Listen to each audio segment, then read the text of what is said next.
Friends, GSTR 4 के संबंध में यानी कि आपको मालूम है कि फाइनेंशियल ईयर 2021-22 का जो जीएसटीआर 4 फाइल होना है उससे संबंधित कुछ क्वेरीज हमारे पास आती हैं और कुछ लोगों ने इसके बारे में पूछा भी है। तो इसका जो अपडेट है वो हम लोग आप लोगों के साथ शेयर करते रहते हैं। तो आज जो क्वेरी है वो जीएसटीआर 4 से संबंधित है और जीएसटीआर 4 में सबसे ज्यादा दिक्कत जो आती है वो आती है कि इसकी परचेज से संबंधित। ज्यादातर लोगों का क्वेश्चन इसी से संबंधित होता है कि जीएसटीआर 4 में परचेज देनी है कि नहीं देनी है।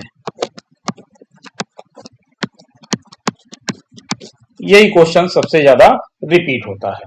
तो आइए आज हम लोग सबसे पहले इसी के विषय में बात कर लेते हैं कि जीएसटीआर 4 जो कि हमें फाइनेंशियल ईयर 2021-22 का दाखिल करना है उसमें परचेज देनी है कि नहीं देनी है। और इसी के साथ ये बात भी कर लेते हैं कि कई बार इसमें ये आता है कि नेगेटिव लायबिलिटी शो हो रही है, उसका क्या करना है। और इसी के साथ साथ इसकी डेट्स की भी चर्चा कर लेते हैं। यानी डेट है इसकी जो फाइल करने की ड्यू डेट है वो है 30 अप्रैल 2022। यानी 30 अप्रैल 2022 तक हमें अपना जीएसटीआर 4 फाइल कर देना है। अब इसमें आपको मालूम है कि पहले ऐसा था कि इसमें परचेज की डिटेल नहीं देनी होती थी, लेकिन अब आपको परचेज की डिटेल्स देना मैंडेटरी हो गया है। क्या हो गया? मैंडेटरी हो गया। यानी अब आपको परचेज की डिटेल जीएसटीआर 4 में देनी अनिवार्य है। अब वो चाहे आपकी रजिस्टर्ड व्यापारी से संबंधित हो या आपकी अनरजिस्टर्ड व्यापारी से संबंधित हो या फिर आरसीएम से रिलेटेड हो। कोई भी परचेज है आपकी, चाहे वो रजिस्टर से संबंधित है, अनरजिस्टर्ड से संबंधित है या आरसीएम से संबंधित है, उसकी डिटेल देनी जरूरी है। अब बात आती है कि अब मैं जो फाइल करना है वो 30 अप्रैल 2022 तक इसको फाइल कर लेना अनिवार्य है। लेकिन चूंकि परचेज की डिटेल देनी होती है और इस परचेज की डिटेल को हमें 4A से चेक भी करना होता है, मैच भी करा के देखना होता है। किससे देखते हैं? 4A से। यानी हमें पोर्टल पर 4A मिल जाएगा जो हम लोग डाउनलोड करेंगे और डाउनलोड करने के बाद अपनी परचेज की डिटेल को उससे मैच करा के देखेंगे और जो भी करेक्ट होगी वो हम उसमें फिल करेंगे। यानी हमें उसकी करेक्टनेस की जांच करनी होगी। अब इसके बाद बात आती है कि अगर मान लीजिए हमने टाइम से इसको फाइल नहीं कर पाए हैं तो क्या होगा।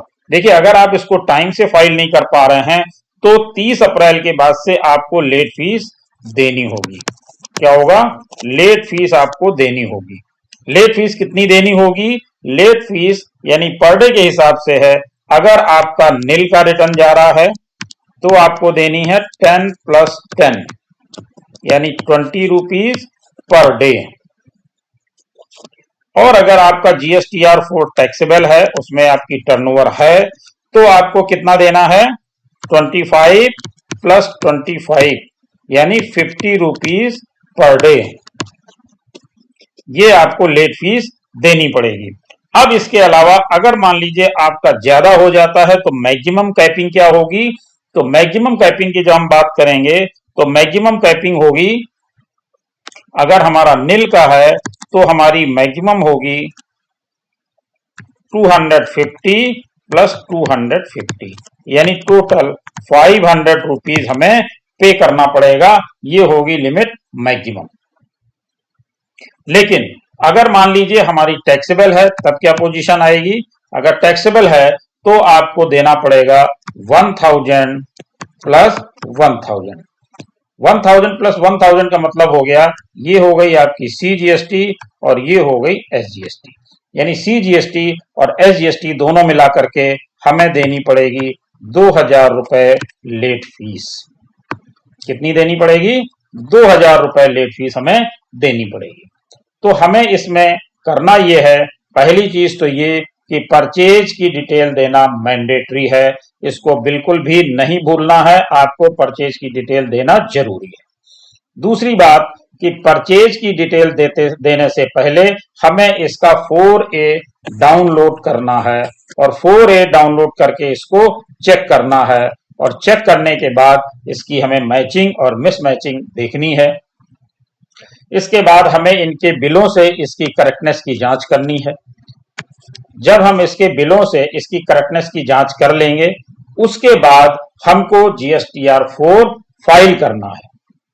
बिना इसकी जांच किए हमें GSTR 4 फाइल नहीं करना है, क्योंकि अगर आपने फाइल कर दिया तो ये आपके लिए आगे परेशानी खड़ी कर सकता है। लेकिन अगर आपने इसको लेट फाइल किया तो बहुत ज्यादा लेट फीस नहीं है, इसलिए हम लेट फीस के तरफ ज्यादा ध्यान न देते हुए इसकी करेक्टनेस पर ध्यान ज्यादा दें। कुछ लोगों ने इस तरह का भी प्रश्न किया है कि जो हमारी GSTR 4A में आ रही है उसी को हम आधार बना करके क्या अपना GSTR 4 फाइल कर सकते हैं? तो ऐसा आप बिल्कुल भी ना करें। 4A को आधार बना करके बिल्कुल भी फाइल ना करें, नहीं करना है। 4A को चेक करना है, उसकी करेक्टनेस की जांच करनी है। उसमें जो भी आपके परचेज है, जो उसके साथ देखिए एक चीज और भी है कि परचेज जब आप चेक करेंगे तो उसमें आपको ये भी देखना है क्या RCM की कोई लायबिलिटी आपकी है। अगर कोई RCM की लायबिलिटी है तो वो भी आपको पे करनी है। कोई आपकी अगर इसके अलावा भी लायबिलिटी है तो वो भी पे करनी है। तो आपको रजिस्टर, अनरजिस्टर और RCM को बेहतर तरीके से चेक करने के बाद ही इसको फाइल करना है। बहुत से लोग RCM की लायबिलिटी को नहीं पे कर रहे हैं, ऐसा नहीं करना है। RCM की लायबिलिटी को भी आपको पे करना अनिवार्य है, तो ये आप जरूर ध्यान रखें। इसके अलावा आपकी फीस बहुत ज्यादा नहीं है। अगर आपका निल है तब तो आपको लेट फाइल करने की कोई जरूरत ही नहीं, आप टाइम से ही फाइल कर सकते हैं। अगर फिर भी लेट होता है तो आपके पास केवल 20 रुपए पर डे का है। अगर आप लेट फाइल कर रहे हैं और आपकी टैक्सेबल सीमा में है तो आपके ऊपर 50 रुपए पर डे यानी 25 + 25 आ रहा है, तो 50 रुपए पर डे है। आप इसको जांच कर लें, पूरा मिलान करने के बाद फाइल करें। 1-2 दिन 3 दिन अगर लेट होता भी है तो बहुत ज्यादा अमाउंट आपके ऊपर लेट फीस का चार्ज नहीं होने वाला है, लेकिन गलत ना फाइल करें। इसके अलावा अगर किन्हीं कारणों से वैसे तो आप टाइम से ही फाइल करें, अगर किन्हीं कारणों से आप फाइल नहीं कर पाए हैं और लेट हो रहा है तो आपके लिए फिर 500 रुपए ये है अगर निल का है, और अगर मान लीजिए आपकी टैक्सेबल सप्लाई है तो 2000 रुपए लेट फीस आपको देनी ही पड़ेगी। लेकिन एक चीज यहां पर और समझ लें कि ये जो है केवल फाइनेंशियल ईयर 21-22 के लिए है, इसके पहले के वर्षों के लिए ये नहीं है। वहां पर आपको कोई भी वेवर नहीं है, कोई भी छूट नहीं है। तो ये आप जरूर ध्यान रखें कि छूट केवल आपको फाइनेंशियल ईयर 2021-22 के लिए ही मिल रही है, इसके पहले के वर्षों के लिए अवेलेबल नहीं है। Thank you.